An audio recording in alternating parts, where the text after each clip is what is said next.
Shalom, Ahab, Wa, Baraka. In other words, peace, love, and blessing. First and foremost, I want to give all praise, honor, and glory to, when facing the east, Yahweh, Bahashem, Yahweh Shai, Waha, Raka, Kodash. And double honors to the elder apostles, the prophets, and the teachers at GMS that have been bringing out this 100% truth for the last 30 plus years. And to the sincere Akyawa Akwa salutations. Hang in there, we're almost done. Okay, so today we're going to get into it. I wanted to go in on the hell doctrine a little bit. I'm just going to isolate one verse because I have to go to work soon. So I'm going to isolate down this one verse, Isaiah 66 and 24. Let's read it. And it reads, "And they shall go forth and look upon the carcasses of the men that have transgressed against me. For their worm shall not die, neither shall their fire be quenched. And they shall be an abhorring to all flesh." This is the hell doctrine. You're on fire. You're an undying worm. So what does all that mean? So you're going to go into the pits of hell and you're going to be on fire for all eternity. You're going to turn into a worm and just never die? No. It's not what it's saying, guys. It is not what it's saying. I've heard a lot of weird breakdowns on this too. But first of all, the worm represents a position. So a worm is, where is a worm at? In the dirt. So you're holding a position at the very, very bottom. And at that bottom, you become afflicted with trials and tribulations. So if you have an undying worm, that means your affliction will never be removed. So when you go into the state of the worm that dieth not, how does it say, for the worm that shall not die? That's going to be you when the real true Yashar Allah, when we take over the kingdom, your position is going to be the undying worm.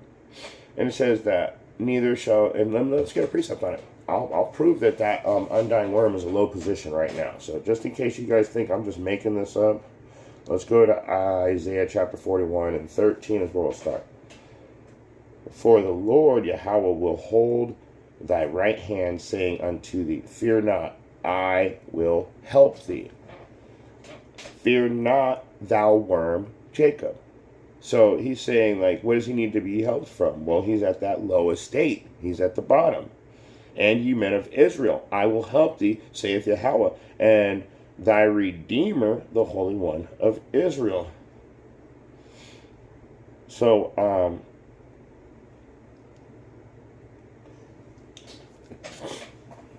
it's calling Jacob a worm. But notice it said he's a worm, but not a worm that shall not die. So he's not the undying worm, but he's stuck in this lowest state at this time. And so he refers to it as being a worm. Okay? Let's move on over to the word fire. He said that your fire shall not be quenched. Now, that's why this book is in parables. These are dark sayings. It's not saying that you're going to catch fire and you're going to be a worm and you're just going to be this undying worm that's on fire. It's just not saying that. It's saying that, you'll see. Let's go to the book of Romans. This is why you should never, this is the whole reason to just stay out of the Christian church altogether. If this is what they're teaching, that you're going to burn in a pit of fire forever and these things, but how is it that you're going to burn forever, but you're going to be a slave? And at the same time as you're burning and being a slave, you still have to build a wall. You're going to be on subjection to the Israelites. We're going to keep you as handmaids and servants, but you're going to be on fire burning forever. How does that make sense to you? Does any of that make sense to you? You guys got to be crazy. So let's go to Isaiah 40. Let's go to Romans. Let's go to Romans 12. Let's go to Romans 12, and I think the point's in verse 20.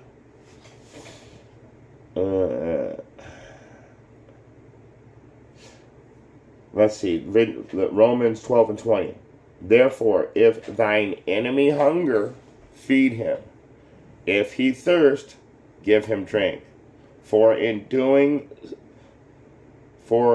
so doing, thou shalt heap coals of fire upon his head. So what is it saying? So by feeding him, you're just going to catch him on fire?